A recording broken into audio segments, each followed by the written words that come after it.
నెలకొని ఉన్న భగవంతుణ్ణి ఆరాధించాలి, అలాగే మన దేశాన్ని ఆరాధించాలి. కానీ నేడు మనం దైవభక్తిని, దేశభక్తిని విస్మరించి పూర్తిగా దేహభక్తిలో పడిపోయాం.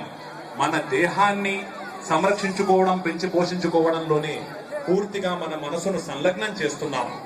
కానీ దీని నుంచి మనము దేశభక్తి, దైవభక్తుల వైపు మనము పూర్తిగా పరివర్తన చెంది మన దేశాన్ని సమృద్ధిగా సుసంపన్నం చేసుకోవడానికి ప్రయత్నించాలని, అందుకు తగ్గ సామర్థ్యాన్ని మనకు భగవంతుడు అనుగ్రహించాలని నేను ప్రార్థిస్తున్నాను. హైదరాబాదులో భక్తి టీవీ తరఫున శ్రీ నరేంద్ర చౌదరి గారు ఇంతటి వైభవోపేతమైన కార్యక్రమాన్ని ఏర్పాటు చేశారు. దీపోత్సవం ఇంత వైభవోపేతంగా జరగడం నేనెన్నడూ చూడలేదు.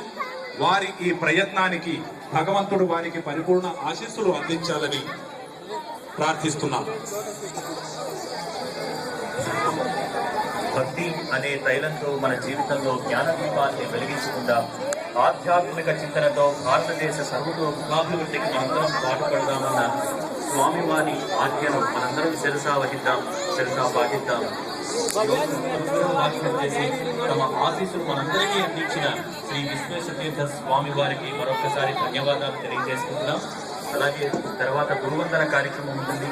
ఉడిపి ప్రజావతి పీఠాధిపతి శ్రీ విశ్వేశతీర్థ స్వామి వారికి గురువందనం సమర్పించవలసిందిగా మా చైర్మన్ గారు నరేంద్ర చౌదరి గారు, రమాదేవి దంపతులను కోరుతున్నాం. వారిని సాధారణంగా వేదికపైకి ఆహ్వానిస్తున్నాం.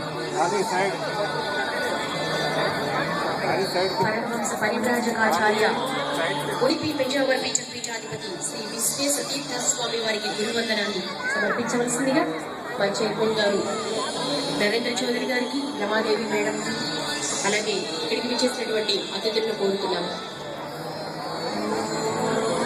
2 సంవత్సరాల పాప కనీసం పేరు కూడా చెప్పలేకపోతుందండి.